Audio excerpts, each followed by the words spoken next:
नमस्कार, संजीव कुमार के साथ आपका स्वागत है रोजाना टाइम्स RTN 1 न्यूज़ में।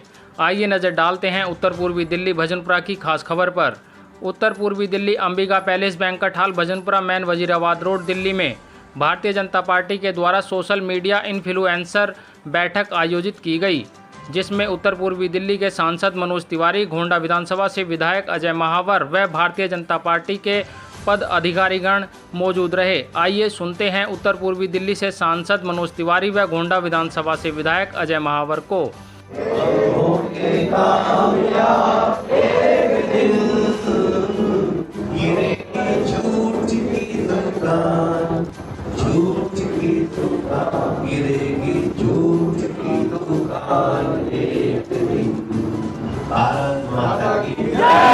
हाँ बोलिए। मनोज जी, आज महारैली का आयोजन किया आम आदमी पार्टी ने, इस साथ क्या कहना चाहेंगे? वो महाफ्लॉप रैली हो गई। कहा जा रहा है कि बसें खाली गई हैं, मात्र 2000 से 1500 लोग ही अवेलेबल है वहाँ पे। देखो, सच्चाई है कि लोग किस लिए आएंगे। एक कहावत होती है, का बरसा जब कृषि सुखाने। जिस खेत को सींचना था, जहाँ साफ पानी देना था, घर में घर घर नल से जल देना था, यमुना जी में डुबकी लगाना था, दिल्ली की गलियों को पक्का करना था, दिल्ली के लोगों को, मजदूरों को उनका हक देना था, जहां संकट में साथ खड़ा होना था, वहां आप अपना शीश महल बनाने में लग गए। आप अपने बच्चों के लिए 50 लाख की अलमीरा बनाने में लग गए।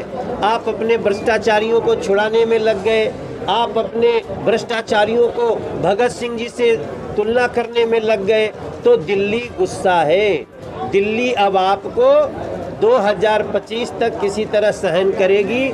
आज की महाफ्लॉप रैली ने बता दिया कि अब दिल्ली आम आदमी पार्टी के साथ नहीं है, क्योंकि अब आम आदमी पार्टी खास आदमी पार्टी हो चुकी है। लेकिन सर, कहा जा रहा है कि जितने जैसे अरविंद केजरीवाल विपक्ष के नेताओं के पास ज़्यादा के समर्थन मांग रहे हैं, तो क्या 2024 के लिए बीजेपी के लिए प्रतिनिधित्व साबित हो सकता है ये? देखिए, अभी तो ये चरणों में गिरे हुए हैं। अभी चरणों में जिनके गिरे हैं उनकी समीक्षा कर रहा है देश। जिन शरद पवार जी को बोला, शरद पवार ये तो जेल के अंदर रहने लायक व्यक्ति है, आज उसके जेब में घुसे जा रहे हैं। मुलायम सिंह यादव जी को जैसा जैसा गाली दिया, हमारे विरोधी थे बीजेपी के, फिर भी हम वो भाषा मुलायम सिंह यादव जी के लिए नहीं बोलते। जरूरत पड़ने पे हमारे प्रधानमंत्री जी उनके घर शरीक हुए।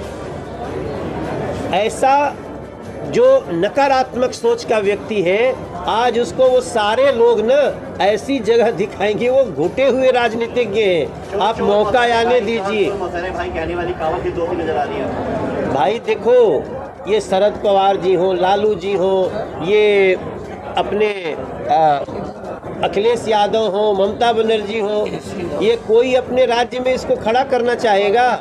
आप देखिएगा, ये राजनीतिज्ञ ऐसा इनको ऐसी लताड़ लगाएंगे कि न तो ये वहाँ के न तो यहाँ के रह पाएंगे।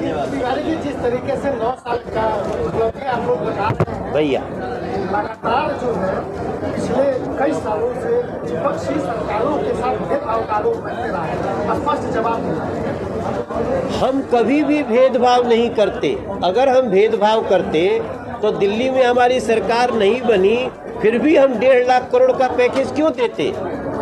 फिर भी आज तो टनल में जो जाएगा, अरविंद केजरीवाल भी क्रेडिट ले सकते हैं। हमने रिवर फ्रंट बनाया ये सोच के थोड़ी कि यार सरकार हमारी नहीं है, लोगों को तकलीफ में रहने दो।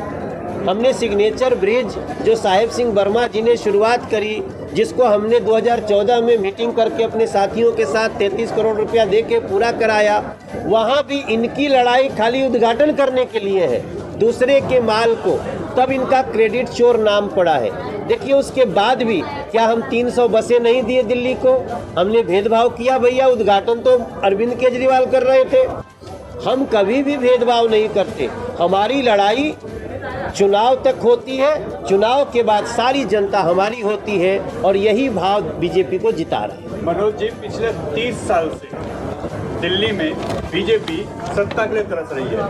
केजरीवाल का कोई तोड़ नहीं निकल पा रहा आप लोगों के पास, क्या इसको आप कैसे देखते हैं? देखिए, ये बात आपकी बहुत सही है, लेकिन पिछले 30 साल से खाली अरविंद केजरीवाल तो रहे नहीं हैं। हम उसकी समीक्षा करें। देखिए, यहाँ झूठ जीता है, भ्रम जीता है, साजिश जीती है, इसलिए दिल्ली हारी है, मात्र बीजेपी नहीं हारी।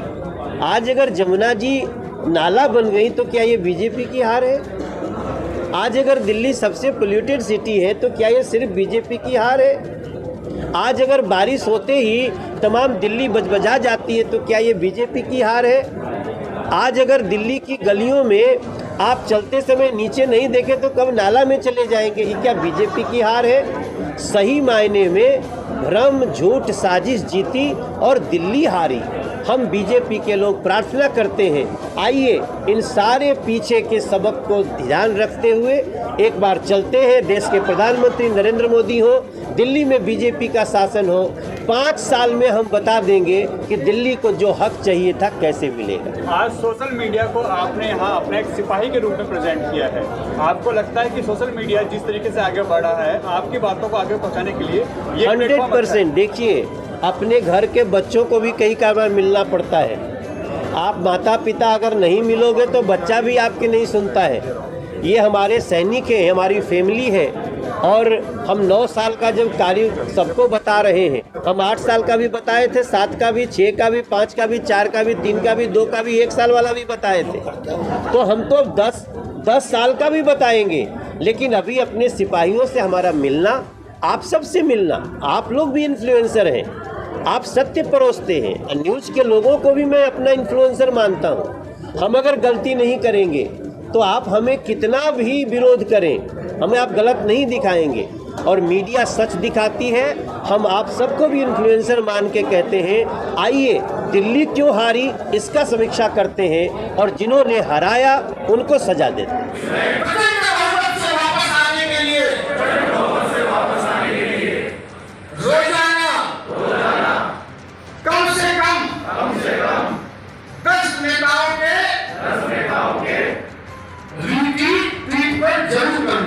आज के प्रोग्राम के विषय में आप क्या कहेंगे?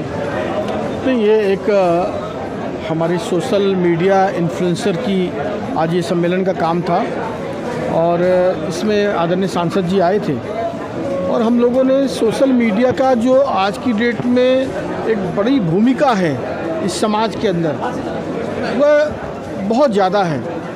मोदी जी के सरकार के 9 वर्ष के सफलतम कार्यक्रम को, सफलतम सरकार को कैसे नीचे तक और ले जाएं, लोगों तक पूरी बात जाए, और आगे 2024 का चुनाव है हमारा, उसमें इसकी बड़ी भूमिका रहेगी। इसलिए आज हमने सोशल मीडिया इन्फ्लुएंसर मीट किया था और बहुत सक्सेसफुल रहा, और यूट्यूब चैनल्स के लोग भी यहाँ आए।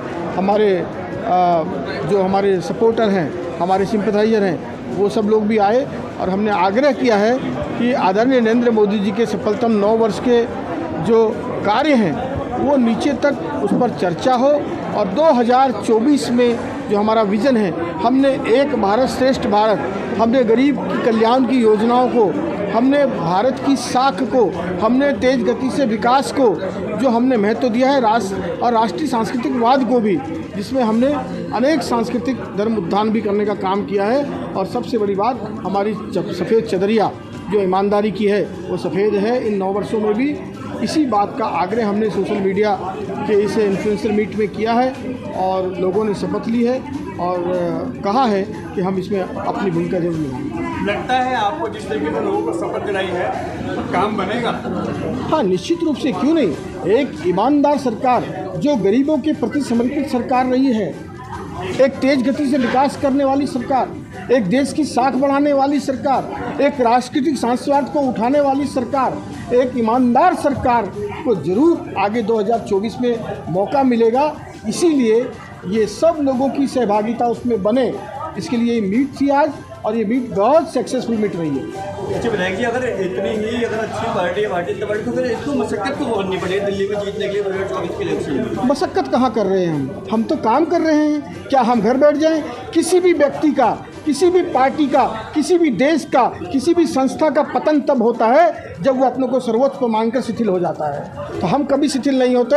हम एक चुनाव के आधी रात दूसरे चुनाव का काम शुरू कर देते हैं। इसलिए ये हमारा प्रयास है। लेकिन अरविंद केजरीवाल जी हैं वो अपने आप को बहुत ही कट्टर ईमानदार पार्टी बनाते हैं अपनी पार्टी को, लेकिन उनके दो नेता जो बड़े नेता हैं वो आज भी जेल के अंदर और उनका निकलना काफ़ी मुश्किलों भरा है।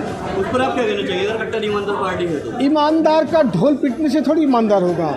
आपके सामने तो खुद साक्ष्य है कि कई बार 20 बार 30 बार इनकी जमानत याचिकाएं कोर्ट खारिज कर चुका है। अगर ईमानदारी का ई भी होता तो अब तक उनको जमानत मिल गई होती। ये अपने आप में प्रमाण है कि ये कट्टर बेईमान पार्टी है। अपने क्षेत्र की हर छोटी बड़ी अपडेट के लिए आप हमारे चैनल को लाइक शेयर सब्सक्राइब कर बेल आइकन का बटन दबाना ना भूलें। संजीव कुमार के साथ आप देख रहे थे रोजाना टाइम्स RTN 1 न्यूज़।